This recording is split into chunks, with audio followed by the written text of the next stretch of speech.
According to new research from the Federal Reserve Bank out of New York, 1 in 7 members of Generation Z now have maxed out their credit cards.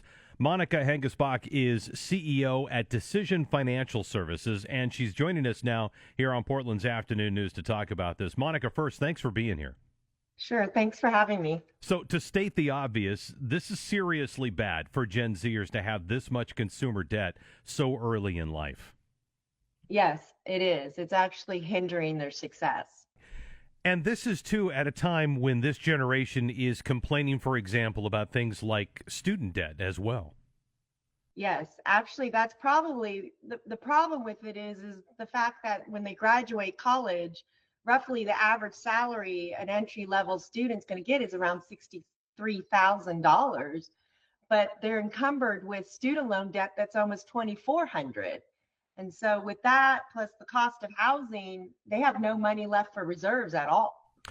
Now, by comparison, just under 5% of baby boomer borrowers and about 10% of Gen Xers have maxed out their credit cards. So obviously a big difference according to generation. Very big difference. And I think probably, too, one of the big problems, it's very easy to get credit card and it's very easy to get virtual credit cards. Whereas for some of us older ones, that did not exist. Yeah. Well, I mean, I can remember, too, back in the day, getting credit card offers, when I was in college and in my early 20s. I was so afraid of debt that I just never really took them up on the offer. You are listening, by the way, now to Portland's Afternoon News and our conversation with the CEO at Decision Financial Services, Monika Hengesbach, and we're talking about Gen Z. They have maxed out their credit cards. In fact, many of them, not all of them, many of them have done this. So where have we gone wrong, Monika, and how do you think we begin to sort this out? I think the biggest problem is education. This generation is not being educated on financial matters. Back in the day, we were taught to reconcile a checkbook. And now when you talk to this generation, they just log on to their bank account, see a balance and say, oh, that's how much money I have. And they overspend. And I think it really has to go down to the basics. We have to start learning financial responsibility on how to start making a proper budget. But in honesty, I think it's a bigger problem. I mean, the student loan debt is astronomical for these students, and they're paying to get such an incredible tuition. I mean, personally, my daughter's encumbered with $240,000 worth of debt. Wow.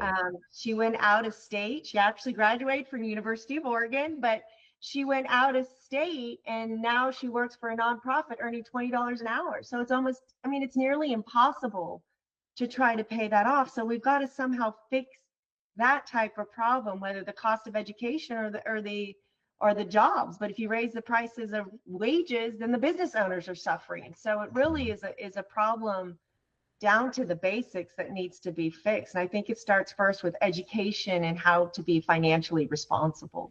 So how early is too early to start financial education? Are we talking about, grade school, middle school, what? I think as soon as they start to earn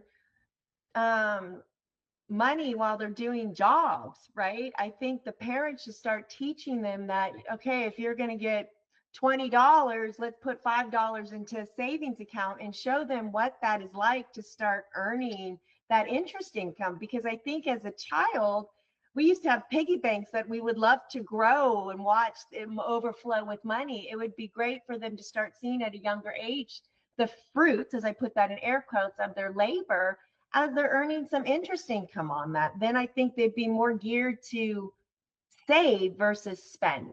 And certainly it's not just Gen Zers who need that lesson. There was a time when in school you would have things like auto shop and home ec where you taught kids practical skills. Do you think we should do something like that now when it comes to finances? I do. I really do. I think a basic bookkeeping class would be fantastic. A better understanding of, truthfully, even adults don't realize that, oh, I'm going to order that pizza, right? And I'm going to pay $15 for a pizza, but I'm only going to make minimum payments on my credit cards. Well, now my $15 pizza, by the time I pay it off, was $70. if we had a better understanding of that, we would be least likely to buying that pizza. Trust me, I don't want to spend $70 on a pizza. It better be really good pizza. All right. Exactly. Well, we have been talking to Monika Hengesbach. She is CEO at Decision Financial Services. Monika, it's been great to talk to you, and thanks for the education. Sure. Thank you. Bye-bye.